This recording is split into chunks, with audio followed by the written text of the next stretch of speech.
¿Qué tal? Mi nombre es Abraham Medina. Junto con mis compañeras Vianey Guzmán, Fernanda González y Yara Martínez, vamos a hablar acerca de lo que es la membrana celular y sus estructuras y funciones, hablando sobre lo que es la bicapa lipídica, la función de la membrana, permeabilidad de la membrana y ósmosis, transporte pasivo, activo, el transporte iónico y potencial de membrana, así como su conducción eléctrica, la neurotransmisión. Para empezar les voy a dar una introducción sobre lo que es la membrana celular. Este es el organelo de los más importantes de la célula para su funcionamiento, así como su estructura vital, ya que si ésta llegase a romperse, en cuestión de segundos la célula moriría. Su forma organizada integra lo que es el sistema membranal, el cual rodea, delimita y asimismo da forma a la célula, actuando como una frontera ante el medio extracelular. Esta misma contiene sus organelos y quiere decir que los aísla. Asimismo permite su comunicación con otras células y su comunicación mediante la absorción o de secreción de moléculas que ésta ya no necesita para su funcionamiento. Ah, hay células, las células procariotas y algunas eucariotas tienen también lo que son membranas intracelulares, las cuales se envuelven a sus organelos.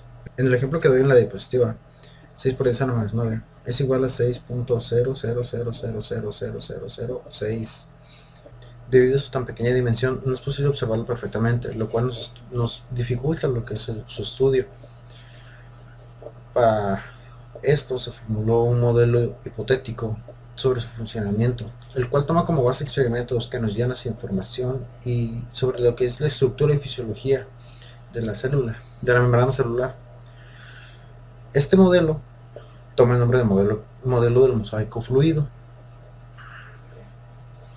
el cual menciona que la membrana celular está formada por moléculas, las cuales son proteínas, lípidos y carbohidratos, formando la bicapa lipídica. Dichas moléculas se encuentran unidas por una fuerza de atracción, las cuales les permite tener movimiento, ya sea de un lado a otro o de arriba a abajo. Esto le da a la membrana la característica de ser cuasi fluida. No es totalmente rígida, lo cual le permite a las moléculas, lo cual le permite a la membrana tener el paso de moléculas del medio extracelular a su interior, al medio intracelular, o viceversa, de dentro hacia afuera. Se puede dar un ejemplo a lo que es su característica cuasifluida. Por ejemplo, en el movimiento de nosotros, o inclusive en el respirar, las moléculas necesitan de cierta flexibilidad para expandirse y contraerse.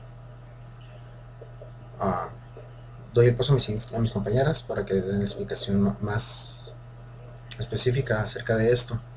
Al final de esta exposición les mostraremos un video sobre un experimento casero, el cual les podrá dar una imagen un poco más clara sobre lo que viene siendo la ósmosis, que más adelante la mencionaron de mis compañeras. De mi parte es todo. Hasta luego.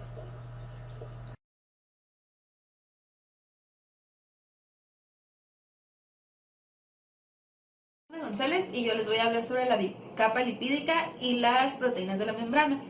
La bicapa lipídica es la estructura básica de la membrana y constituye una barrera relativamente impermeable al agua. Los lípidos que la componen son los fosfolípidos, el colesterol y los esfingolípidos. La proteína de la membrana puede agruparse en tres clases distintas caracterizadas por la intimidad de su relación con la bicapa lipídica, las cuales son proteínas integrales, proteínas periféricas y proteínas ancladas al lípido.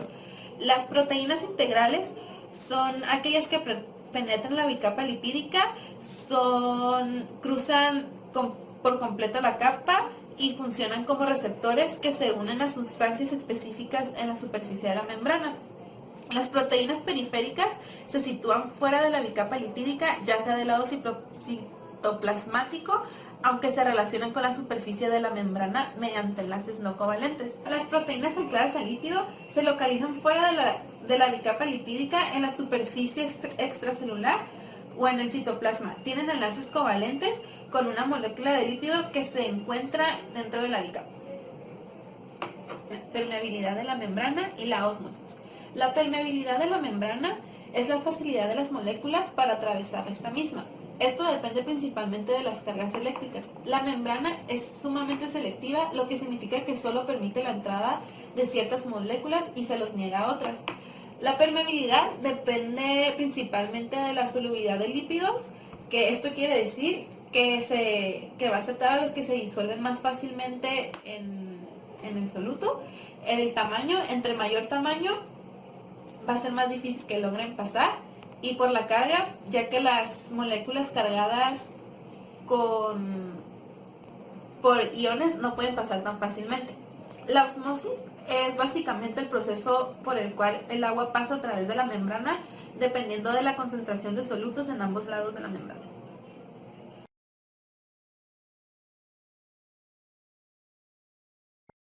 Hola, mi nombre es María Venía Ornelas Guzmán y yo les voy a hablar acerca del transporte pasivo y el transporte activo del mecanismo de las células. El transporte activo es un mecanismo que se da por medio de las moléculas que atraviesan la membrana plasmática en contra de un gradiente de concentración. Esto quiere decir que pasan desde una zona de baja concentración a una de alta concentración, con un consecuente gasto de energía. Este transporte se da en contra de un gradiente.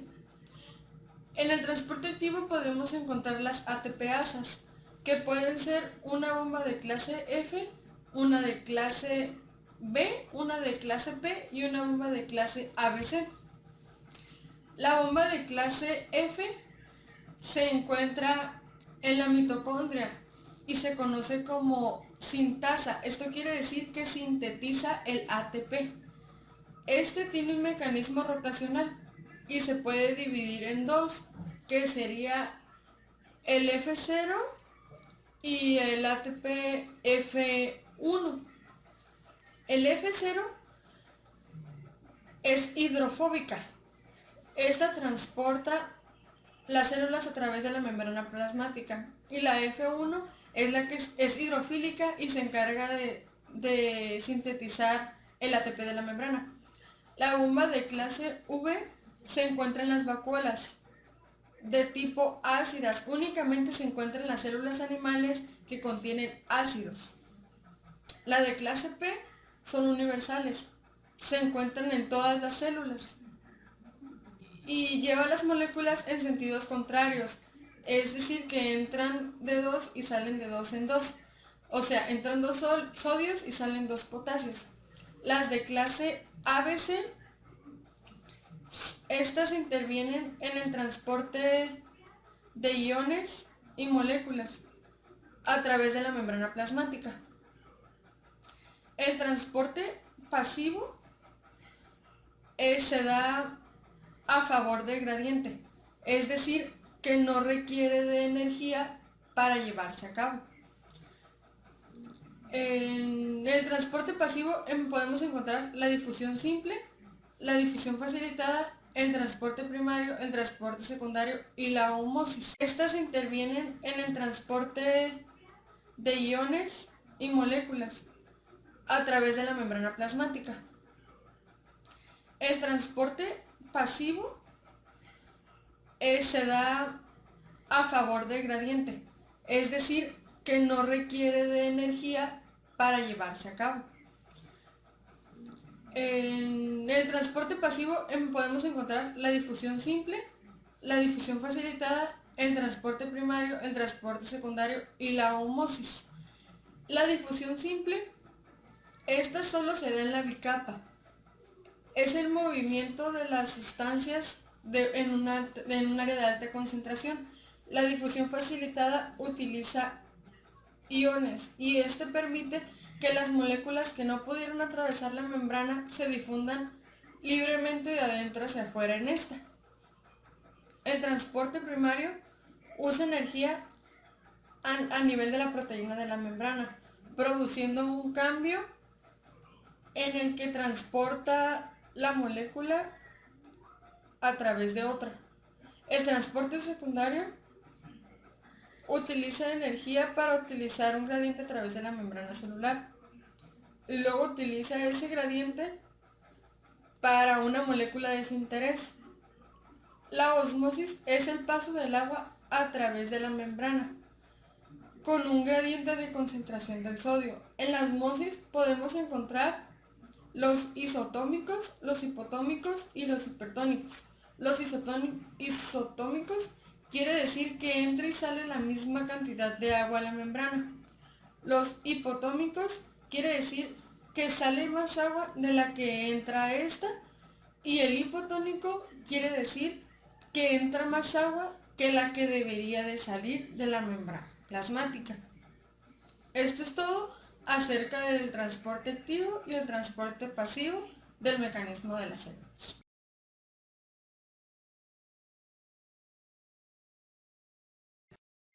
Mi nombre es Yara Martínez. Hoy les voy a hablar sobre el transporte iónico y el potencial de membrana. Los canales iónicos son proteínas transmembrana que contienen poros acuosos que cuando se abren permiten el paso selectivo de iones específicos a través de las membranas celulares. Así, los canales iónicos son proteínas que controlan el paso de iones y por tanto el gradiente electroquímico a través de la membrana de toda célula viva. En esta imagen se puede observar cómo en la membrana se encuentran los canales iónicos. En estos se abren los poros acuosos y las flechas apuntan en dirección en las que van a ir los iones. El potencial de membrana es el resultado de la separación de cargas positivas y negativas a través de una membrana celular. En la imagen se puede observar el medio intracelular y también el medio extracelular, y en medio de estos se mira la membrana. En esta imagen interactiva podemos observar específicamente cómo la membrana se abre y pues no se observa cómo los poros acuosos se separan, pero por el medio del conducto iónico se mira cómo pasan los iones. Esto se divide en dos: potencial de reposo y potencial de acción. El potencial de reposo es la diferencia de potencial que existe entre el interior y el exterior de la célula. Aquí en la imagen observamos el exterior de la célula, que está representado con rojo, y se observa que tiene más iones positivos que negativos. Y el interior de la célula está representado con azul y observamos que tiene más iones negativos que positivos. Esto se debe a que la membrana celular se comporta como barrera semipermeable selectiva. En las células nerviosas, cuando no transmiten señales, es de aproximadamente menos 90 milivoltios. Voy a hablar sobre la conducción eléctrica, o sea, neurotransmisión. La neurotransmisión es el proceso mediante el cual las moléculas de señalización llamadas neurotransmisores son liberadas por una neurona, uniéndose y activando los receptores de otra neurona. La neurotransmisión se lleva a cabo en una sinapsis y se produce cuando se inicia el potencial de acción en la neurona presináptica. Los neurotransmisores liberados se unen a los receptores en la neurona postsináptica y pueden provocar cambios tanto a corto plazo en el potencial de membrana postsináptico o cambios a largo plazo producidos por la activación de cascadas de señalización. Las neuronas forman redes por las cuales viajan los impulsos nerviosos, llamadas potenciales de acción. Estos son esenciales para la transmisión de señales. Estas señales se mueven desde el sistema nervioso central, CNC, a través de las neuronas eferentes y también hacia el CNC a través de las neuronas aferentes, a fin de coordinar los músculos, las secreciones corporales y las funciones de los órganos críticos para la vida. Cada neurona puede recibir hasta 15.000 conexiones de neuronas. La transmisión de las señales puede ser de dos tipos, eléctrico o químico. Los mecanismos de transmisión. En una sinapsis eléctrica, el potencial de acción viaja en una neurona a la siguiente, a través de canales especializados llamados uniones gap, que conectan dos células. Las células están en contacto directo una con la otra, y la despolarización de la membrana celular presináptica causa una despolarización de la membrana de la célula postsináptica, y el potencial de acción se propaga. La transmisión de información es siempre excitatoria. La conducción de información siempre causa una despolarización de la membrana de la célula adyacente. En una sinapsis química, por el contrario, las neuronas no se tocan entre sí. Tienen espacios estrechos de contacto llamados hendidura sináptica. La transmisión química es más compleja y permite mucho más control. Incluye la capacidad de excitar o inhibir la célula posináptica. La conducción de información puede causar tanto despolarización como hiperpolarización, dependiendo de la naturaleza de la sustancia química. Una neurona transporta su información a través del impulso nervioso, conducido como potencial de acción. Cuando el impulso nervioso llega a sinapsis, se liberan neurotransmisores que influyen en la postsináptica, ya sea de manera inhibitoria o de forma excitatoria. La neurona postsináptica puede recibir conexiones de muchas neuronas más, y el total de las influencias excitatorias que reciben es mayor a las influencias inhibitorias. Ocurrirá el disparo. De nuevo, potencial de acción en su axón. De esta manera, la transmisión de la información a otra neurona resulta en una experiencia o una acción. Muchas gracias.